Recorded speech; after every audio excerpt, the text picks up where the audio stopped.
కళకు best friend వినుకొండలో the number 1 opticals Sriranga opticals RTC bus stand ఎదురుగా Jeevalayam complex Vinukonda. Eye checkup కోసం ఇప్పుడే శ్రీరంగ ఆప్టికల్స్ ని సంప్రదించండి. అండి అందరికీ నమస్తే, వెల్కమ్ టు సుమన్ టీవీ. నేను మీ కావ్య. ఈ రోజు పల్నాడు జిల్లా నూజెల్ల మండలంలోని ఎంఆర్ఓ ఆఫీస్ దగ్గర ఉన్నాము. ప్రజల సమస్యలతో కూడిన అర్జీల గురించి మరియు ఇక్కడ రెవెన్యూ స్థాయి గురించి ఎంఆర్ఓ గారి మాటలు అడిగి తెలుసుకునే ప్రయత్నం. సార్ అండి, నా పేరు రమేష్. నేను నూజెల్ల తహసీల్దార్గా పనిచేస్తూ ఉన్నాను. మనకి గ్రీవెన్సెస్ గవర్నమెంట్ మనకు ప్రజా సమస్యలకు త్వరితగతిన పరిష్కరించేదానికి పీజీఆర్ఎస్ పబ్లిక్ గ్రీవెన్స్ లెటర్ సిస్టమ్స్ని ఇంట్రొడ్యూస్ చేసింది. దాని ప్రకారంగా ప్రతి మండే సోమవారము మండల్ లెవెల్లోనూ, అదేవిధంగా డివిజన్ లెవెల్లోనూ, అదేవిధంగా కలెక్టరేట్ లెవెల్లో కూడా మనకి గ్రీవెన్స్ అనేది అందరూ మండల స్థాయి అధికారులందరూ కూడాను మండల తహసీల్దార్ ఆఫీస్లో కూర్చొని ఈ ప్రజల నుంచి ఏదైతే సమస్యలు వాళ్ళకి ఏ టైప్ ఆఫ్ సమస్య అయినా సరే ఉంది అంటే మనకు సోమవారం పూట అందరు అధికారులు ఇక్కడే అందుబాటులో ఉంటారు. కాబట్టి ప్రజలందరూ కూడాను వాళ్ళ సమస్యలను విన్నవించుకోవడానికి ఈ పీజీఆర్ఎస్ అనేది బాగా ఉపయోగపడుతుంది. దీని మీద ప్రభుత్వం కూడా రాష్ట్ర స్థాయిలో కూడా పర్యవేక్షణ పూర్తిగా ఉంటుంది. దానిలో టోల్ ఫ్రీ నెంబర్ ద్వారా కూడా మనకి ఫీడ్బ్యాక్ తీసుకుంటారు, అధికారులు పనిచేశారా లేదా అనేది. సో దీని మీద పూర్తి స్థాయిలో గవర్నమెంట్ పైనుంచి కూడా మనకి స్టేట్ లెవెల్ నుంచి మండల స్థాయి వరకు కూడా పర్యవేక్షణ ఉంటుంది. కాబట్టి ఎవరైనా సరే వాళ్ళ సమస్యల్ని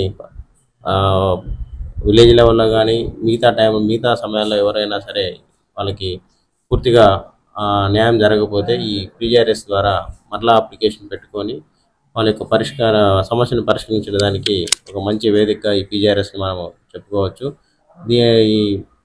మీ ద్వారా మేము మండల స్థాయి ప్రజలందరికీ కూడా తెలియజేసుకునేది ఏంటంటే, ప్రతి సోమవారం ముందుగా మండల లెవెల్లో ఉన్న అధికారులను కలిసి వాళ్ళ ద్వారా కూడా ఎటువంటి మీ సమస్య పరిష్కారం అందకపోతే తర్వాత డివిజన్ స్థాయిలో ఉన్న వాళ్ళని కలవచ్చు. తర్వాత మన జిల్లా స్థాయిలో ఉన్న కలెక్టర్ కార్యాలయాన్ని సంప్రదించేదానికి అవకాశం ఉంది. కాబట్టి ముందుగా మండల స్థాయిలో జరుగుతున్న వాళ్ళని ఈ పీజీఆర్ఎస్ వినియోగించుకొని దాని ద్వారా మీ సమస్యను పరిష్కరించడానికి చర్యలు తీసుకోవాల్సిందిగా ప్రజలందరినీ కూడా కోరుకుంటా ఉన్నాము.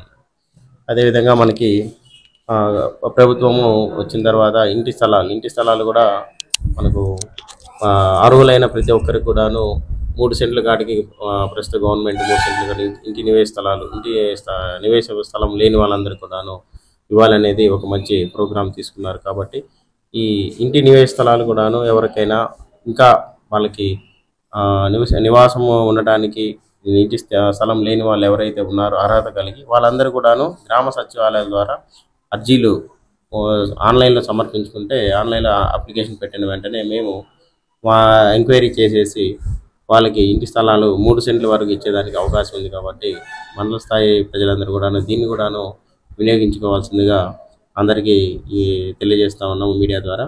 అదేవిధంగా రేషన్ కార్డ్స్ కూడా కొత్తవి మనకి ఇస్తూ ఉన్నారు అప్లికేషన్స్ పెట్టుకొని. ఇప్పటి వరకు మనకి మన మండలంలో కొత్త కార్డులు ఏవైతే ఉన్నాయో అవి సుమారుగా 2098 అప్లికేషన్స్ మనకి కొత్తగా రేషన్ కార్డ్స్ కోసము మనకు రిక్వెస్ట్ వచ్చాయి సచివాలయం ద్వారా.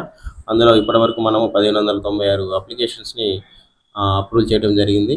ఇంకా మనకి రేషన్ కార్డు అంటే ప్రతి ఒక్క పథకానికి ప్రభుత్వము ప్రవేశపెట్టే ప్రతి పథకానికి కూడా రేషన్ కార్డు అనేది చాలా ముఖ్యం. కాబట్టి అర్హత ఉండి కార్డు లేని వాళ్ళు ఇంకా ఎవరైనా ఉంటే వాళ్ళు కూడా సచివాలయం ద్వారా రేషన్ కార్డుని మీరు అప్లికేషన్ పెట్టుకొని ఉంటే వారిని ఎంక్వైరీ చేసుకొని దాని ప్రకారంగా మీకు కార్డులు ఇచ్చేదానికి కూడా అవకాశం ఉంది. ఇదే విధంగా మనకి ఇళ్ల స్థలాలు కూడా ఇస్తూ ఉన్నాము. ఇంకా మనకి పట్టాదారు పాస్ పుస్తకాలు కూడా అర్హత ఉండి ఈ భూమి అగ్రికల్చర్ దాని మీద కూడా మనకి పట్టాదారు పాస్ పుస్తకాలు ఇచ్చేదానికి కూడా మన సచివాలయంలో ఎక్కువగా ఇక్కడ రిజిస్ట్రేషన్ అనేది చేసుకోవట్లేదు.